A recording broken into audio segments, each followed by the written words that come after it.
Electric scooter పైన solar panel పెట్టి charging చేయకుండా నడిపించుకోవచ్చా? ప్యూర్ ఈవీ పైన మీకు ఎందుకింత ఇంట్రెస్ట్ నాకైతే అర్థం కావడం లేదు. పాత పెట్రోల్ బండిని ఇచ్చి కొత్త ఎలక్ట్రిక్ బండిని తీసుకోవచ్చా? ఇలాంటి ఇంట్రెస్టింగ్ క్వశ్చన్స్ కి ఈ రోజు నేను ఆన్సర్ అయితే ఇవ్వబోతున్నాను. హలో ఫ్రెండ్స్, నా పేరు ఆదిత్య అండ్ ఈవీ తెలుగుకి స్వాగతం.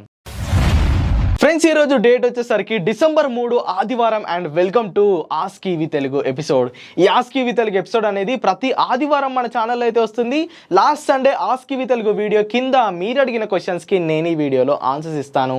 మీకు ఎలక్ట్రిక్ వెహికల్స్ పైన ఏమైనా డౌట్స్ ఉంటే కింద కామెంట్ సెక్షన్లోకి వెళ్ళి #ఆస్క్ ఈవీ తెలుగు అని టైప్ చేసి మీ క్వశ్చన్ని కింద కామెంట్ చేయండి. నెక్స్ట్ సండే రాబోయే ఆస్క్ ఈవీ తెలుగు వీడియోలో మీ క్వశ్చన్స్కి నేను ఆన్సర్ ఇస్తాను. ఇక ఎలాంటి లేట్ చేయకుండా ఈవీ కామెంట్స్లోకి అయితే వెళ్ళిపోదాము. ఫ్రెండ్స్, ఫస్ట్ క్వశ్చన్, ఇది కూడా బ్రహ్మ అంట. వీరు అడుగుతున్నారు, తక్కువ ఖర్చుతో EV conversion kit and battery గురించి వీడియో చేయండి బ్రో. సో ఈ ఈవీ కన్వర్జన్ కిట్ అంటే ఏమీ లేదు, మీ దగ్గర ఉన్న పాత పెట్రోల్ బండిని ఈ ఎలక్ట్రిక్ కిట్ బిగించుకొని ఎలక్ట్రిక్ వెహికల్ గా మార్చుకునేదాన్ని ఈ కన్వర్జన్ కిట్ లేదా రెట్రో ఫిట్మెంట్ కిట్ అని అంటూ ఉంటారు.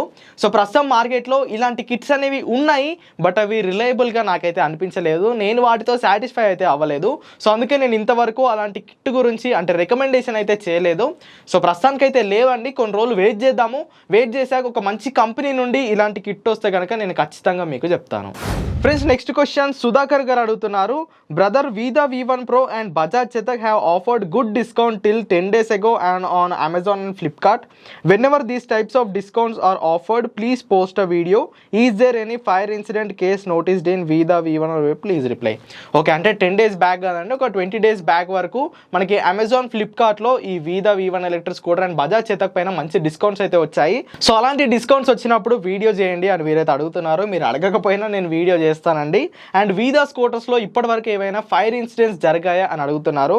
సో ఒక్కటి జరిగినట్టు నేను ఎక్కడో చూసినట్టున్నాను, బట్ మేజర్గానైతే అంత హైలైట్ అయిన ఫైర్ ఇన్సిడెంట్స్ అయితే వీదా స్కూటర్స్లో ఇంతవరకు జరగలేదు. నేను విన్న ఒక్కటి కూడా ఫేక్ న్యూసా నిజం న్యూసా అని నాకు ఐడియా లేదు, బట్ ఇంతవరకు అయితే అఫీషియల్గా వీదా స్కూటర్స్లో ఫైర్ ఇన్సిడెంట్స్ అయితే జరగలేదు. ఫ్రెండ్స్, నెక్స్ట్ క్వశ్చన్ శివకేశవ గారు అడుగుతున్నారు, budget EV car in India. ప్రస్తుతం మన ఇండియాలో ఉన్న ఎలక్ట్రిక్ కార్స్లో బడ్జెట్లో వచ్చేవి Tata Tiago EV and MG Comet EV. MG Comet ఈవీలో వాళ్ళు ఆఫర్ చేసే ఫీచర్స్కి, రేంజ్కి, ఆ సైజుకి నేను బడ్జెట్ అనను, కానీ టాటా టియాగోని మాత్రం బడ్జెట్ ఎలక్ట్రిక్ కార్గాని అయితే అనుకోవచ్చు. అండ్ పిఎంవి ఈజీ అనే ఒక ఎలక్ట్రిక్ కార్ కూడా ఉంది, బట్ అది లాంచ్ అయింది కానీ ఇంతవరకు నాకు ఎక్కడ కనిపించలేదు. నేను యూట్యూబ్లో కూడా ఎక్కడ చూడలేదు. సో దాని గురించి మనం అయితే మాట్లాడుకోకూడదు. నెక్స్ట్ క్వశ్చన్ అన్నం సృజన్ కుమార్ గారు అడుగుతున్నారు, bro suggest me good non register EV vehicle please. Non registered EV vehicle అంటే అది లో స్పీడ్ ఎలక్ట్రిక్ స్కూటర్ అనమాట. దాంట్లో స్పీడ్ అనేది 25 కిలోమీటర్ల మించి అయితే ఉండకూడదు. సో నాన్ రిజిస్టర్డ్ వెహికల్ అంటే ఆ స్కూటర్కి రిజిస్ట్రేషన్ అవసరం లేదు అనుకుంటే కనుక దాని స్పీడ్ అనేది 25 లోపే ఉండాలి. అలాంటి స్కూటర్స్ని నాన్ రిజిస్టర్డ్ లో స్పీడ్ ఎలక్ట్రిక్ స్కూటర్స్ అంటూ ఉంటారు. సో దాంట్లో బెస్ట్ ఏది అంటే మీ దగ్గరలో ఏ షోరూమ్ ఉంటే అదే బెస్ట్ అండి. సో దాంట్లో ఇది బెస్ట్ ఇది వేస్ట్ అనడానికి ఏమీ లేదు, అంతా చైనా స్క్రాపే అది. సో మీ దగ్గరలోని షోరూమ్ని విజిట్ చేయండి, అక్కడ వాళ్ళు మంచి స్పేర్స్ అండ్ సర్వీస్ని మెయింటైన్ చేస్తుంటే మాత్రం మీరు దాంట్లో ఏ బండినైనా తీసుకోవచ్చు. కాకపోతే ఇక్కడ service and spare parts maintenance అనేది చాలా అవసరం. నెక్స్ట్ క్వశ్చన్ హేమంత్ కుమార్ గారు అడుగుతున్నారండి, అన్న ఓల్డ్ పల్సర్ 150 ఎక్స్చేంజ్ చేసి ఏపీ వైజాగ్లో ఈవీ బైక్ తీసుకుంటే మంచిదో చెప్పు బ్రో, అండ్ ఎంత ప్రైస్కి ప్రిపేర్ అవ్వాలి. Hemu Cherry from Vizag. Okay Cherry bro, మీ దగ్గర ఉన్న పాత పెట్రోల్ పల్సర్ అనే కాదు ఏ పెట్రోల్ బండినైనా మీరు ఇచ్చి కొత్త ఎలక్ట్రిక్ బండిని ఎక్స్చేంజ్లో అయితే తీసుకోవచ్చు. కాకపోతే ఇలా ఎక్స్చేంజ్ చేయడానికి correct time festival season. Festival సీజన్స్లో ఓలా, ఏథర్, టీవీఎస్ లాంటి కంపెనీస్ ఇలాంటి ఎక్స్చేంజ్ పైన ఎక్స్ట్రా బోనస్ని అయితే ఇస్తారు. 5 నుండి 10,000 వరకు ఎక్స్ట్రా బోనస్ని అయితే వీరు ఆఫర్ చేస్తారు. సో అలాంటి టైంలో మీ దగ్గర ఉన్న పాత బండిని కనుక ఆ షోరూమ్ దగ్గరికి తీసుకెళ్తే, అంటే వాళ్ళు వాల్యుయేషన్ అయ్యారో థర్డ్ పార్టీ వాళ్ళతో వారు పార్ట్నర్షిప్ తీసుకుంటారు. సో ఆ థర్డ్ పార్టీ కంపెనీ ఏదైతే ఉందో వాళ్ళు మీ బండిని చూసి వాల్యుయేషన్ అయితే వేస్తారు. మీకు బయట దొరికే దానికన్నా ఒక 5-10,000 వీళ్ళు తక్కువ వాల్యుయేషన్ వేస్తారు, బట్ మనం ఇవ్వాలి తప్పదు. సో అలా ఒకవేళ మీరు ఫెస్టివల్ సీజన్స్ ఉన్నప్పుడు ఇలా ఎక్స్చేంజ్ చేస్తే మీకు ఎక్స్ట్రా బోనస్ అనేది వస్తుంది, అప్పుడు మీరు బెనిఫిట్ అయితే అవుతారు. సో నా మాటిని ఫెస్టివల్ సీజన్ అంటే ఇది డిసెంబర్ కాబట్టి ఇప్పుడు మనకి Christmas, new year, Sankranti festival వస్తుంది కాబట్టి మేబీ అప్పుడు ఇలాంటి కంపెనీస్ ఇలా ఎక్స్ట్రా ఎక్స్చేంజ్ బోనస్ ఇచ్చే ఛాన్స్ అయితే ఉంది. సో అప్పటి వరకు వెయిట్ చేస్తే మీకు మంచి వాల్యూ వస్తుంది, అప్పుడు మీరు ఎక్స్చేంజ్ చేసుకోవచ్చు. నెక్స్ట్ క్వశ్చన్ వంశీ కృష్ణ గారు అడుగుతున్నారు, sir hello, what is the situation of hero electric company vehicles. Hero electric ఏమైందండి, కంపెనీ అయితే ఇంకా ఎత్తేలేదు. ఓకే, మీ దగ్గర కనుక షోరూమ్ ఎత్తేసి ఉంటే సేమ్ సేమ్ అలాంటి స్కూటర్ ఉన్న షోరూమ్సే మీకు చాలా ఉంటాయి. ఫర్ ఎగ్జాంపుల్ ఒకినావా కానీ, యాంపియర్ కానీ అండ్ కొన్ని మల్టీ బ్రాండెడ్ వెహికల్స్ షోరూమ్స్ ఉంటాయి కదా, అక్కడికి మీరు మీ హీరో ఎలక్ట్రిక్ బండిని తీసుకెళ్తే వారు ఖచ్చితంగా సర్వీస్ చేస్తారు. అండ్ ఆ బండికి సంబంధించిన స్పేర్ పార్ట్స్ కూడా వాళ్ళ దగ్గర అవైలబుల్గా అయితే ఉంటాయి. సో మీరు టెన్షన్ పడాల్సిన అవసరం లేదు. కంపెనీ ఎత్తేసినా కానీ మీరు multi branded showroom, ampere showroom, Okinawa showroom అక్కడికి వెళ్తే అక్కడ ఉన్న టెక్నీషియన్స్ మీ బండిని కూడా సర్వీస్ చేస్తారు, మీకు ఏమైనా ప్రాబ్లం ఉంటే సాల్వ్ చేస్తారు. Friends next question Venkatesh Lingampalli గారు అడుగుతున్నారు, Kratos R value for money bro, also vehicle book చేసా 20 days పడుతుంది అంటున్నారు delivery, but current discount apply అవ్వదు, ఓబెన్డోర్ హైదరాబాద్లో డెలివరీస్ చేస్తున్నారా బ్రో, ఫుల్లీ కన్ఫ్యూజింగ్గా ఉంది, which bike to buy in EV. Venkatesh గారు ప్రస్తుతం ఎలక్ట్రిక్ వెహికల్స్ ఇండస్ట్రీలో బైక్స్ అనేవి చాలా తక్కువ ఉన్నాయండి. And Kratos R value for money అంటే నేను రీసెంట్గానే షోరూమ్కి విజిట్ అయ్యి దాని ఆన్ రోడ్ కాస్ట్ అడిగాను. ఇక్కడ హైదరాబాద్లో 2 లక్షల పైన చెప్తున్నారు.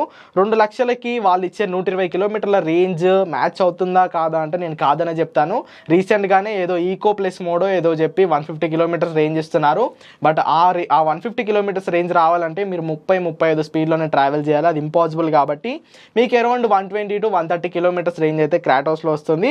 సో అది మీకు సరిపోతుంది అనుకుంటే మీరు దాన్ని అయితే తీసుకోవచ్చు, టెన్షన్ అవ్వకండి, be happy with your purchase. Next question mister Reddy's అంట ఈ అకౌంట్ నుండి అడుగుతున్నారు, bro does Ather uses LFP battery or NMC battery in both their 2.9 or 3 kWh battery packs. Ather వాళ్ళ ఎలక్ట్రిక్ స్కూటర్స్లో యూజ్ చేసేది NMC chemistry. Friends next question user F51G ఈ account నుండి అయితే అడుగుతున్నారు, అన్న can we use solar for scooter, can we use only solar no battery. ఈయన question ఏంటంటే మన దగ్గర ఉన్న ఎలక్ట్రిక్ స్కూటర్కి బ్యాటరీ తీసేసి పైన సోలార్ ప్యానెల్ పెట్టుకొని దాంట్లో నుండి జనరేట్ అయ్యే ఎనర్జీని మన స్కూటర్కి వాడుకోవచ్చా అనేది అడుగుతున్నారు. రీసెంట్గానే నేను యూట్యూబ్లో ఒక వీడియో చూశాను, సౌత్ ఇండియాకి చెందిన ఒక అతను ఇలాంటి బండి తయారు చేశారు. అతను నేను హిందీలో ఇంటర్వ్యూ కూడా చేశాను, కావాలంటే ఆ వీడియో లింక్ నేను డిస్క్రిప్షన్లో ఇచ్చేస్తాను. మీరు సోలార్ పెట్టుకోవచ్చు, కాకపోతే ప్రాక్టికల్గా అది పాసిబుల్ అవ్వదు. అండ్ సోలార్ పెట్టినా కానీ దానికి ఒక ఆక్సిలరీ బ్యాటరీ అనేది ఖచ్చితంగా కావాలి. సో బ్యాటరీ లేకుండా సోలార్తో నేను స్కూటర్ నడుపుతానంటే అది ఇంపాసిబుల్ అన్నమాట.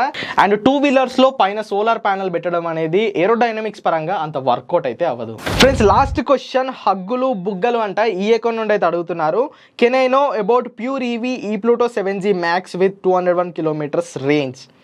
ప్యూర్ ఈవీ పైన మీకు ఇంత ఇంట్రెస్ట్ ఏంటో నాకైతే అర్థం కావడం లేదు. రీసెంట్గా కూడా అంటే ప్రీవియస్గా చాలామంది నన్ను ఈ ప్యూర్ ఈవీ ఈ ప్లూటో 7G మ్యాక్స్ పై వీడియో చేయమని అయితే అడిగారు. మరి మీరేమంటారు, ఈ ప్లూటో 7G మ్యాక్స్లో వీళ్ళు 200 kilometers రేంజ్ అనేది ప్రామిస్ చేస్తున్నారు. మరి దీనిపైన వీడియో చేద్దామా వద్దా అన్నది కింద కామెంట్ చేయండి. మీ కామెంట్స్ పైన బేస్ చేసుకొని నేను ఆ వీడియోని చేయాలా వద్దా అన్న దాన్ని అయితే డిసైడ్ అవుతాను. ఫ్రెండ్స్ చూసారుగా, ఇవన్నమాట లాస్ట్ వీక్ మీరు అడిగిన క్వశ్చన్స్కి నా ఆన్సర్స్. అయితే మీకు ఎలక్ట్రిక్ వెహికల్స్ పైన ఇలాంటి డౌట్స్ ఉంటే కింద కామెంట్ సెక్షన్లోకి వెళ్ళి #ఆస్క్ విత్ తెలుగు అని టైప్ చేసి మీ క్వశ్చన్ అక్కడ కామెంట్ చేయండి. నెక్స్ట్ సండే రాబోయే ఆస్క్ విత్ తెలుగు వీడియోలో మీ క్వశ్చన్స్కి నేను ఆన్సర్ ఇస్తాను. వీడియో నచ్చినట్టయితే లైక్ చేయండి అండ్ ఈవీ తెలుగు ఛానల్ని సబ్స్క్రైబ్ చేసుకుంటే ఇంకా బాగుంటుంది. నెక్స్ట్ వీడియోలో మళ్ళీ కలుసుకుందాం. Until then go green go electric.